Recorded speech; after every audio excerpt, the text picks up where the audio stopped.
So I'm starting something called the Morning Five.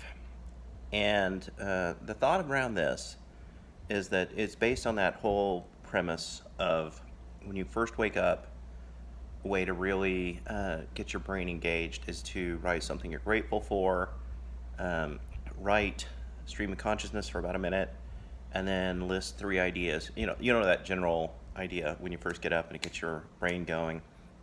And I thought, I want to take that concept with the social capital movement, where every morning before your hair is combed, uh, when you're in that glorious moment of reflecting about what you're going to do for the day, um, what is something I'm grateful for?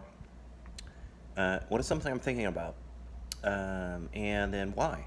Why am I thinking about that?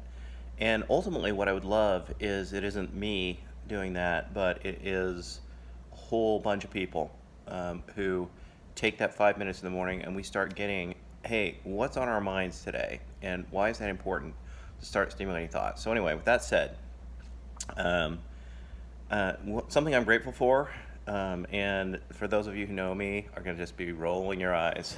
But I am grateful for coffee this morning.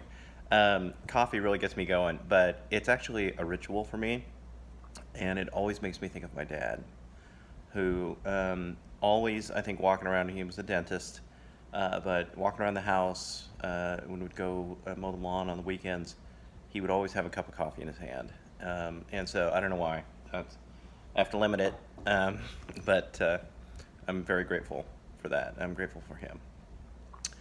Something I'm thinking about today, and this was sparked by a post that I saw yesterday where a gentleman posted, "This is what a protest looks like," and he had an old picture of Martin Luther King arm in arm walking with a group of people, and then below it he showed a picture of looting and said, "This is a crime." And we see this all over the place. And so what I really wanted to think about today was looting is not something that's just started. It has been in the history of humankind.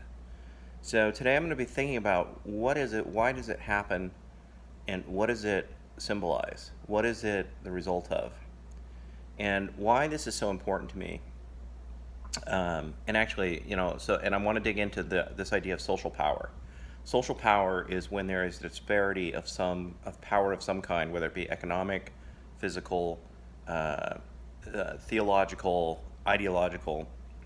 The larger that disparity, the larger you see distrust and unhappiness between two groups. So why? Um, I we see a lot of people thinking and saying things like, you got to think for yourself, know your biases, blah, blah, blah. And you can't. Um, we are all cognitively, just the way our brains work, we are shaped. And so to think that you can think for yourself, you never do. And so the reason why I'm digging into this is I really want us, what we all need to do is start thinking critically.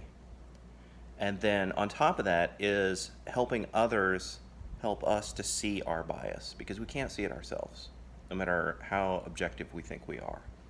So anyway, that's my morning five.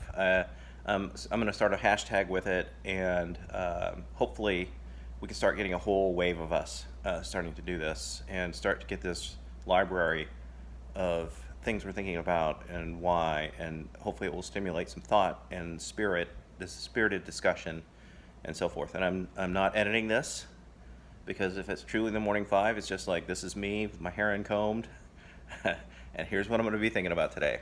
Have a good one, everybody.